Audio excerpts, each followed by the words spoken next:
Como produzir um prontuário psicológico? O que precisa conter nele, o que não precisa conter? Quais são as maiores dúvidas que a gente tem nessa área, né? Nessa nossa demanda, nossa prática protocolar.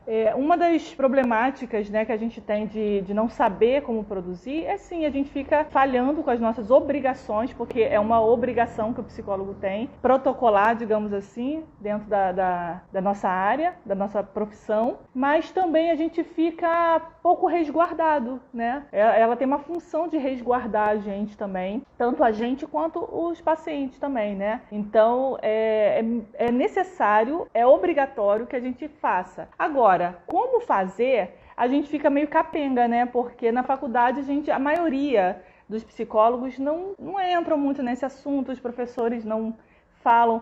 Primeiro ponto é que a gente precisa entender sobre prontuário. É obrigatório, né? E se é obrigatório, a gente precisa saber como fazer, o que tem que conter lá. Vamos desmistificar.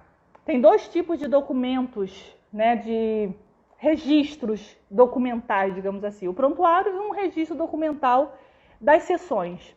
Que existem duas formas, digamos assim, da gente registrar o que está acontecendo ali dentro. E cada forma tem uma função e tem uma proteção também, digamos assim.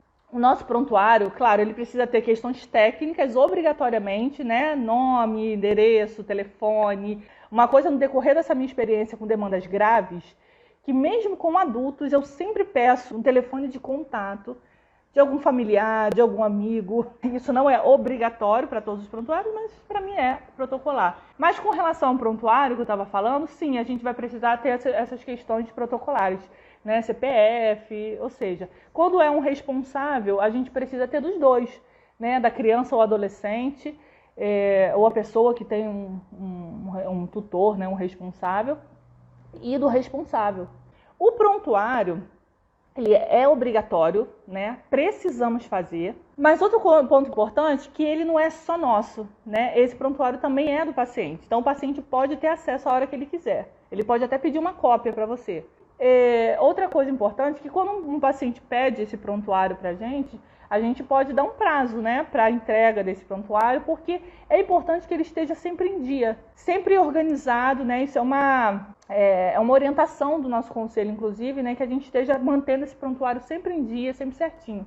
Agora, com que frequência? Gente, a gente não tem necessidade de fazer semanalmente. Eu acho útil fazer semanalmente esse prontuário, mas ele pode alternar o tempo? Pode fazer uma vez por mês, uma vez por semana. Isso vai depender da forma como o psicólogo decidiu trabalhar. Aí isso é uma coisa nossa mesmo, não tem uma regra, no conselho não coloca nenhuma regra de tem que ser semanalmente.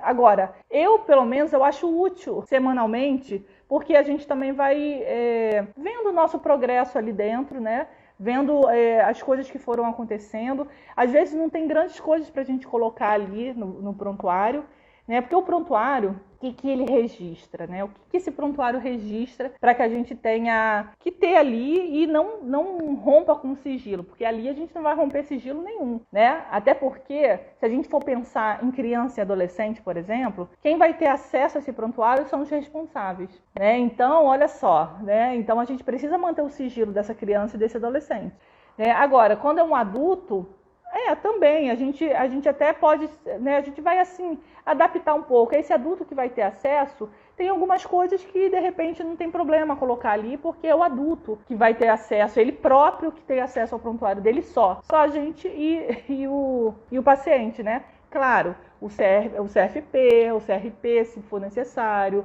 um juiz, se for necessário, né?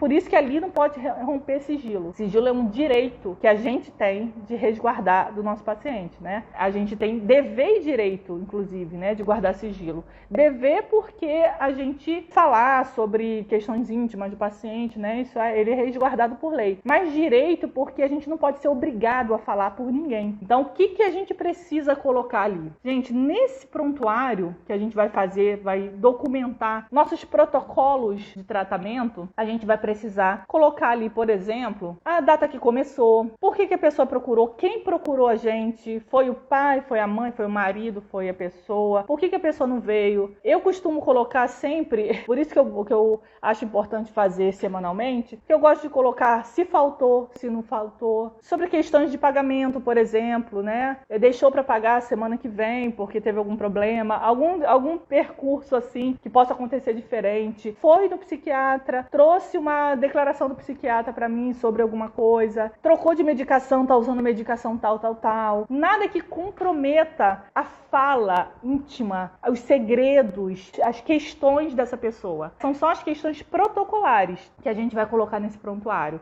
Ali também a gente pode colocar os nossos procedimentos, né? Por que a gente fez daquela forma? Eu costumo fazer assim.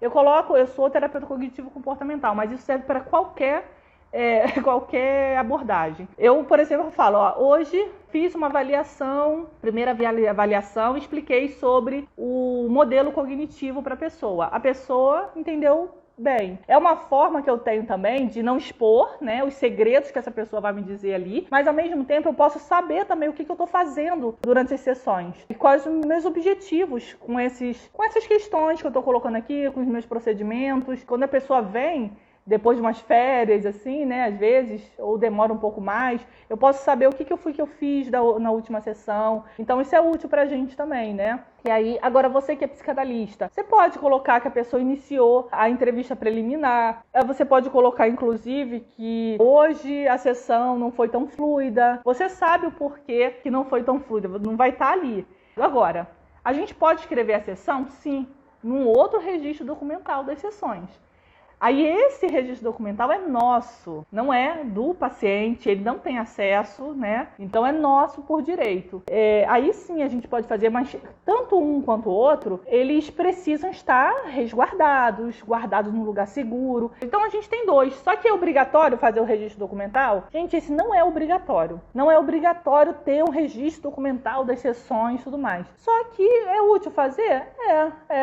Pode ser muito útil ter esse registro documental pra gente, né? A nível de estudo mesmo. Agora não é obrigatório. Agora o prontuário é obrigatório, tá? Se você não tá com ele em dia, ai meu Deus, agora nunca fiz na minha vida. Gente, calma, comece a fazer a partir de hoje. Comece a fazer seu prontuário a partir de hoje. A gente tem que também ser sincero, né, com relação ao que acontece com a gente. Vamos solucionar problema, né? Um psicólogo que se formou aí há 1 ano, começou a atender 2 pacientes, não sabia. Isso acontece, gente, bastante até, né? Mas vamos passar a conhecer, vamos passar a entender que agora eu tenho que fazer, né? Mas não se desespere, né? A partir de agora você está sabendo disso, né? E você vai fazer a partir de agora de forma ética, de forma organizada.